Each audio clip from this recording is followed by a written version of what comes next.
It will give you eyes, give you hope, it'll give you perspective. Oh, there are stories to tell, the times we grew and the times we fell. Oh, I've been afraid some days, but the road will lead us to a better place. Road will lead us to a better place.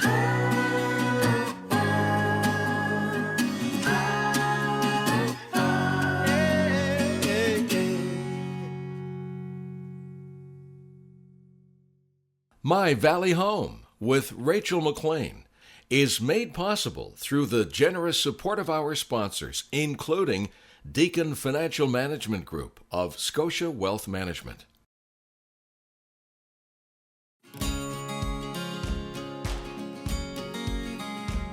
In this episode, we visit Halls Harbour, where we'll learn about Charles MacDonald and his concrete house, enjoy a delicious world-famous lobster dinner, and go on a haunted ghost tour.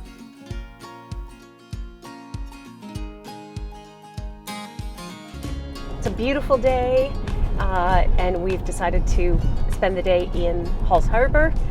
But on the way, there is a concrete house, and I've never been there. And I'd love to learn more about it, to be honest. I think we should pop in and see if they can spare a few minutes for us, and so we can find out more about it. It's very interesting, and I see it every time I travel this way.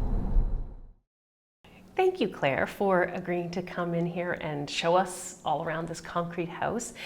I guess for me, I just want to know more about Charles MacDonald. Yeah, of course. So Charles MacDonald, he was born in 1874 here in Steam Mill in Centerville. He decided to go traveling on a ship. So while he was there, he would do sketches and paintings. And so he traveled around for a while, and then he decided he was going to come back to Canada, but he went and lived in BC for a little bit. While he was in BC, he learned about socialism, which ended up being a huge part of his life and his business and his ethics. And he came back to Centerville and he started his concrete factory. So in 1913, that's what this building was, which was originally a factory. And he got married in 1916 to Mabel, who ended up being a huge part of his story, would help him with his work, and they would make art together. So after they got married, they turned this building into their house. They made a second floor, and he made another factory in Kentville. I love hearing that we know that Mabel, his wife, was such a part of this, such a partner. It was such a good partnership. Yes. That's really nice. The way that he made his sculptures was really interesting because he never used any molds for anything. He would have steel rods and little wire mesh, and he would pour concrete all over the top, and he would mold it into the shapes that he wanted. He was just so talented across the board with everything. I'm just so amazed that I didn't know who this was. Really. Yes. I mean, you hear things and you read it as you drive by. You know that it's, but it's different when you come in and you get to experience it and experience him and his life. And wow, I wonder what he would think. I really do. I understand there are more houses. So where can we see them? Yeah, so he built a few cottages up at Huntington Point. That's where him and his wife used to stay and take their summers up by the shore. And there's still a few cottages up there that you can go see. Awesome. Well, we are on our way to Halls Harbour, so we will probably have to take a little peek. Thanks. Yeah, thanks for coming. Thank you. I'm really glad we did that. I thought that was fun. It's amazing what you take away from such an innocent little visit that I had absolutely no idea who Charles MacDonald was. But I'm kind of happy since we're going this way. It's good that we can sort of take a little side road and get down to Huntington's Point and see that Blue Cottage. Claire mentioned that Kevin will meet us there, so that'll be fun. Kevin! Hi, welcome to the Blue Cottage. Thank you. I need to know what this is all about. This is just incredible. Charlie was a socialist entrepreneur. During the war, he was fairly successful. The concrete there was a lot of need for the concrete, and those were good years. And then the Depression hit, and there was no work. So he wanted to keep his workers employed so they could have some money. So this was a big field that he owned, and he decided that he wanted to build cottages. So they built 5 cottages. And this is, in the society, we own this one. We call it, it's the Blue Cottage. I love these. Oh my goodness. Yeah, they're beautiful. One of the things that is the curvature of the roof. And that was part of the construction method that he was able to do that. Like, you know, instead of being rigid walls and rigid peak ceiling, the technique that he used allowed him to do the curvature. So all the roofs have curvatures to them. Nothing's straight or angles. The rocks, you know, they were rocks that he probably picked off the beach. And they were always brightly painted. And the windows were what he found, recycled windows, like, you know, because he didn't buy any windows. He just had old windows around that he just used. Wow. So do you want to come inside and have a look? Absolutely. Okay, let's go. Let's go. Lead the way. So this is the inside of the cottage. This is so cute. Oh, this is neat. He didn't follow any conventional ways of doing anything, did he? He built pieces of art. He didn't build structures, he built art. I love it. It's peaceful too. Yeah. They liked coming to the shore and spending their summers here at the shore. And you can see the primary, you know, the construction was, you know, it was pretty rudimentary. Like, he didn't go fancy on the forms, but it worked. I'm dying to go upstairs, am I allowed? Yeah, you can go upstairs, yeah. Here, I'll let you point the way.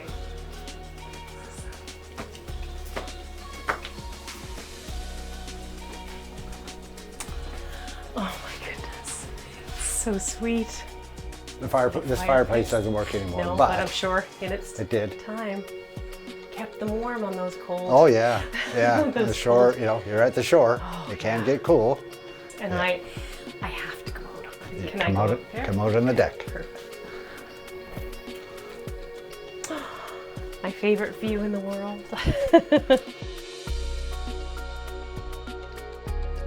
So do people get to stay here? So one of the benefits of being a member of the society is that for a donation, you can stay here for a week. So and it helps us with fundraising for the society.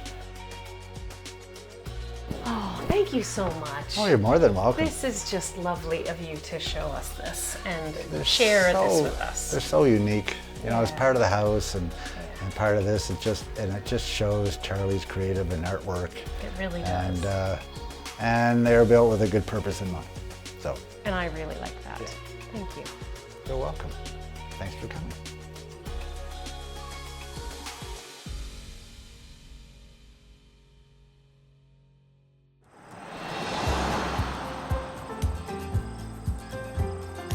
So we decided to spend the day in Halls Harbour, and of course a trip to Halls Harbour would not be complete without coming to the lobster bound. And that's where you come in. So thank you so much for taking time to sit down with us and, you know, just have a chat, have a meal, you know, relax. Thank you so much for coming to visit us. Yeah, so how long have you actually been here, you and your husband? Okay, I always say that Halls Harbour Lobster Pound, we didn't choose it. It seems to have chosen us. It just happened to us, so to speak. I'm a French immersion teacher from Saskatchewan. Oh, wow. So this was not in my career path whatsoever. Little different. Yeah. Roger, on the other hand, was born in Cape Breton, practically into a lobster fishing boat. He lived on an island off of Cape Breton, 32 families, all fishing families. So lobster fishing's in his blood. So that's how it started for him. He had his catch and he bought from a few other fishermen and actually sold his catch to the previous owners of the Lobster Pound. Oh, that's really neat. Yeah. So there's the little connection. There's the connection. Okay. Yeah. And Roger and I met in Yellowknife, Northwest Territories, where we were both teaching. He would teach and then he'd come back to Cape Breton and fish his license. Yeah, so that's where we met, and I came to Nova Scotia for an adventure, and this happened. And this is the adventure. Halls Harbour, Nova Scotia. That's right. Oh no, I think it's great. I mean, I've been here many times, but did it What parts are kind of the original? Are there any? The barns are 150-year-old buildings. We've moved them to various places. And the lower part of the gift shop was original. Of course, it's been all renovated and everything. So it was a little counter, and you could get a lobster boiled and a dinner roll and a can of pop with that. And I thought it was fantastic. It is. And yeah, a couple of picnic tables here and a couple back on the bay. And people would come and at the time bring their own fixings. Yes. So you could bring your own potato salad, your own wine, whatever you wanted, you would bring. So that's what it was like back then. Oh, that's really neat. If someone had told my 26-year-old self that it would be this, one day I would have packed up my things and ran in fear. Yeah. But it happened by such small degrees. It's very much been driven by our customers, for sure. And what our customers want the most is that it does stay authentic. You have definitely captured that. It is a bit like taking a step back into history, there's no question, because this is so much like it would have been years and years and years ago, like a century ago. It would have actually been very much like this. So yeah, very exciting.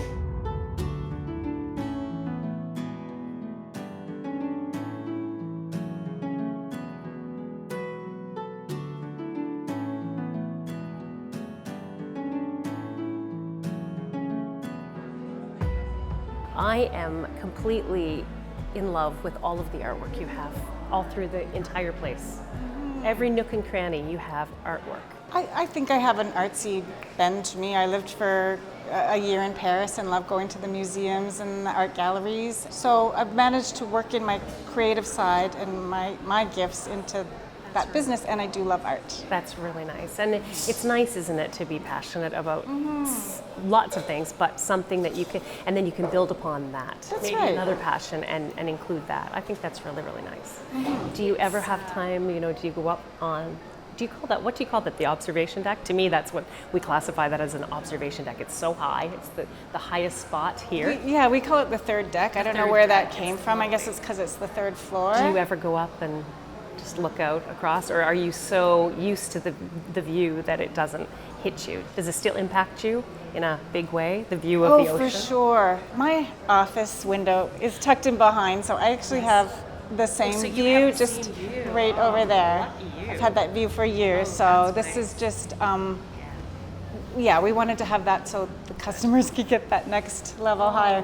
Customers love it. My servers are like, but they put their Fitbits on. Yeah, I was going to say, your servers have a little bit of a trek every time they deliver food. Definitely do.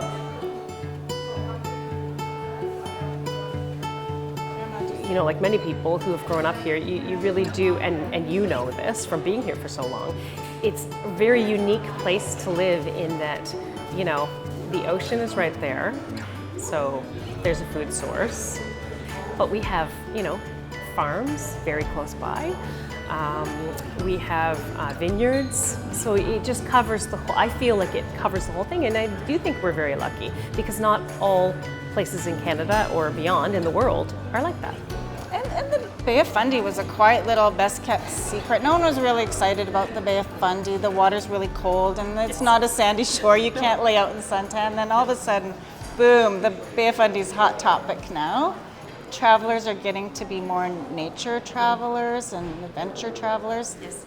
The Bay of Fundy's become really, its profile has been raised, and so that's our success, is being here in the Bay of Fundy, an authentic fishing village. Yes. Boats coming in and out, the sweet little houses that have been here forever, and of course the tides. This is a perfect spot to see the tides.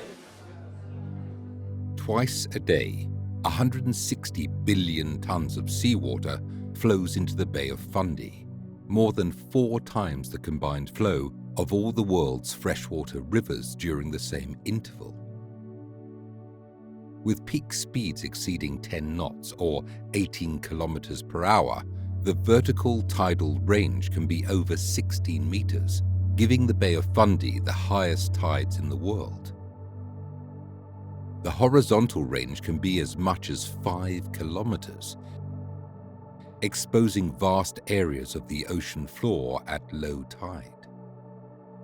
Scientists have identified the Bay of Fundy as potentially the best site in North America for tidal power generation.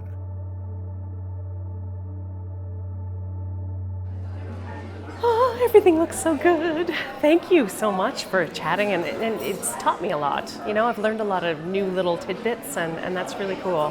Thank you. Oh, here, I should probably toast to this beautiful meal. Thank you. Cheers. Cheers.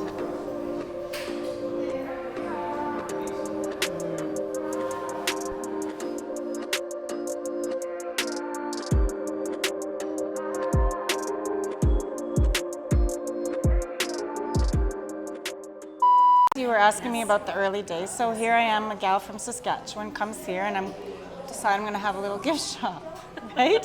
Sell a few things. Well, it's a little larger now, but I had a few trinkets. Yes.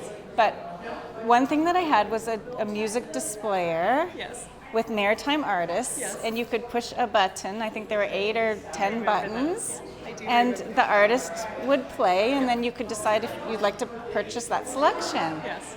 And so anyway, you were one of the artists on the displayer.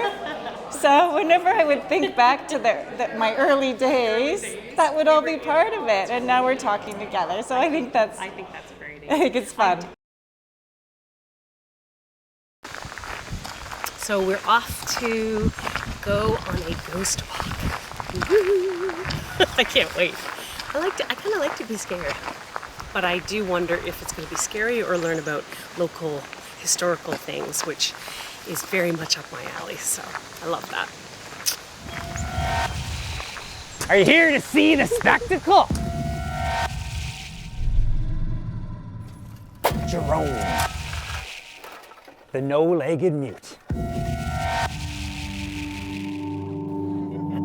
Now close your eyes for a second. Try to imagine this quaint, picturesque seaside community of Hall's Harbour. Of all the places we haunt, of all the places we go to, well, some places just shine a little bit more than others. This particular spot I love. I don't know what you're going through in life, what you had to do today, how many hours you spent in front of a screen today, but you're not there now. You're overlooking a beautiful Bay of Fundy. I do encourage you to explore this incredible valley. Let's go a little bit further, come on. I have a lot of fun doing Valley Ghost Walks. There's no two ways about You can tell it. that you have a lot of fun. And if there's 2 people that show up, great. But if there's 22 or 82, I mean, the energy gets that much better. But you know, you can't get the 82 if you don't go through the 2 and the 4s and whatever, right? And somehow people find us. I'm a bad marketer, but the word has got out in the 15 years that we do this. And I'm always just blown away that people have discovered us and drive all this way to Hall's Harbour.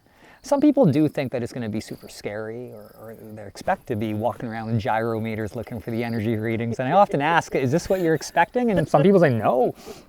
Because I know there is a genre, there is an interest in the more scary, the more occultish, and I get it. But that's not what I really want to go down. But you know, we are the ghosts of historical people that did amazing things. So that's how we get away with calling it a ghost walk. Yeah. Technically, it's a history walk. It's a history walk. But no one's going to come on a history walk. Nope. Ghosts are way sexier. No, sorry, I will.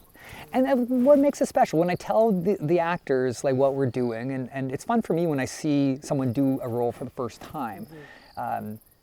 Because here's the script, but have fun with it, right? Like, I'm not looking for perfection. Get the details, that's important, but I want the essence, the flavor. Like, you're bringing to life a real person. So that's what makes it fun for them as well. And if it wasn't for the ghosts and the high retention rate, I have a high ghost retention rate. Year after year, the same ghosts are coming back. There's a core that I can depend on. And things change every year and stuff, and you always got to, but so long as they keep coming back, it remains fun for me as well. And yeah, like, I'm not from here, but I'm actively interested in here. So I just explore my backyard and oh, that's cool. I'm going to remember that, and that's cool. I'm a tour guide, right? Wow. And so but you do it very, very well. You do it very well. But you know what? You say you're not from here, but you're really from here now. Yeah, we're not, you know, I don't know if it's a valley thing that we don't say that you're from away. Well, We thank don't. you. If I you're feel if you are accepted. immersed in everything in the area, whether it be the music, the arts, the whatever it happens to be, it doesn't matter what it is. You are from here, and that's the nice part I think about the valley. I think I find that is there is an acceptance there for people. You're not considered an outsider. If you want to be part of the fabric of what makes this place so awesome, then you're part of it, and I love that. Not hard to get involved. There's so many cool things happening. I always say it's not hard to say good things about this place. It's not at all. So what I do is fun. Yeah. Today, aujourd'hui, we sailed by the bay.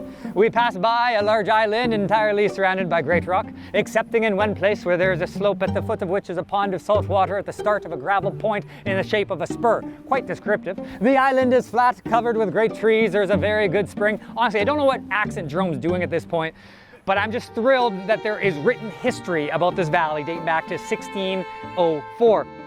The bug dope, I got it right here. Squirt, squirt, pass is how we do. Anyone? Anyone? Just ask me. Well, we started in Wolfville 15 years ago, again with inspiration of the candlelight tours down in Annapolis Royal with Alain Melanson. But we do rotate this year now, so Wolfville, Kentville, Halls Harbour, Windsor, Landscape Grand Prairie, and the virtual show. That's really good. Yeah, these people, I feel, want to be celebrated. They would like their stories being told. To be remembered. We want to be respectful, and as we go through the cemeteries, I do tell people, those unmarked or those in the ground will not mind if we trot over top of them, as long as we do so with respect, right? So that's what I try to uphold throughout this all. I think we all collectively tonight, we got that. Like it's a sense, and it's really nice. I just thought it was really great, and I've never been on one before, so there you go. And that's the nice thing about it. Like people know about it now, but there are still a lot of locals in the valley who haven't attended, and that's fine. For sure. But hopefully by now they've heard a good thing about it at least. Oh yeah, I heard that happens, and hey, that works for me. Yes, but it's just a pleasure. Well, it's fun to participate and to add to it, and thanks for making music, and thanks for being here. Thank you. Nice.